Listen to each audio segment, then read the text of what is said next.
বন্ধুরা, আবার একটা নতুন রেসিপি নিয়ে এলাম তোমাদের মাঝে। দেখতে পাচ্ছ এখানে তেল পাচ্ছে এবং শুকনো লঙ্কা দেওয়া আছে। দেখো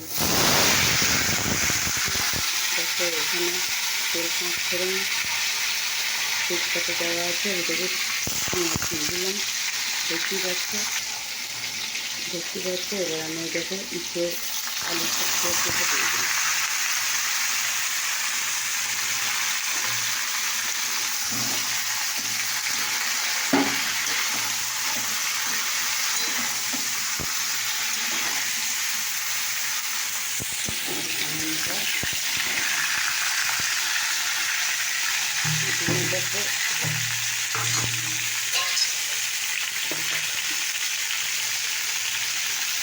দেখো মতো নুন দিয়ে দিলাম, হলুদ দিয়ে দিলাম। দেখো বন্ধুরা, ওটা নাড়া হয়ে গেছে। একটু জল দিয়ে দিলাম, এটা চিনি দেবো। তো দেখো বন্ধুরা, এটা কিন্তু কষা হয়েছে। দেখো এখানটা তোমার আদা না পেঁয়াজ আছে আর রসুন আছে কুচি, মানে ওরা আদা আছে। তোমরা দেখতে থাকো। এবার আমি হলুদ দিলাম, নুন দিলাম,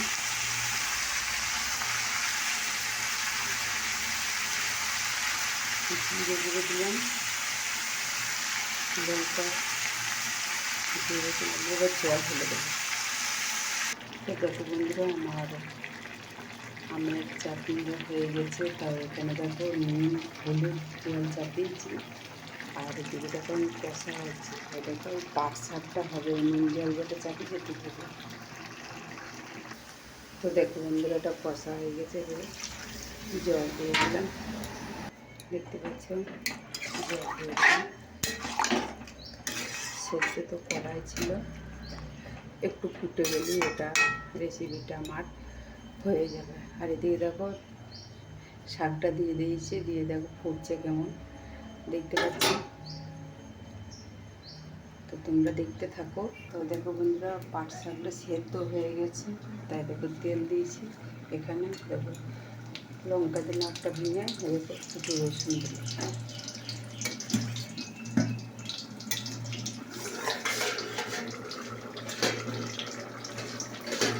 আর এই যে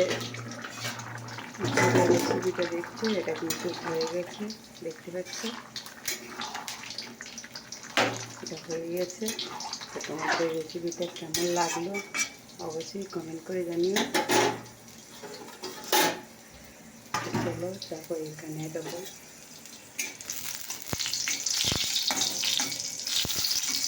রসুন আর ভাজা হচ্ছে। পাচ্ছ এটা ভাজা হয়ে গেছে। এবার ফোড়ন দিচ্ছি, এটা হয়ে গেল। তো তোমাদের কেমন লাগলো এই রেসিপিগুলো? আজকে তো তোমার 3টে রেসিপি হয়েছে। একটা আমের হয়েছে, একটা এই ডাল হলো, এই মানে ডাল বলছে এই শাক হলো, আর একটা এই রেসিপি হলো। তা কেমন লাগলো তোমাদের এই রেসিপিগুলো অবশ্যই কমেন্ট করে জানিও।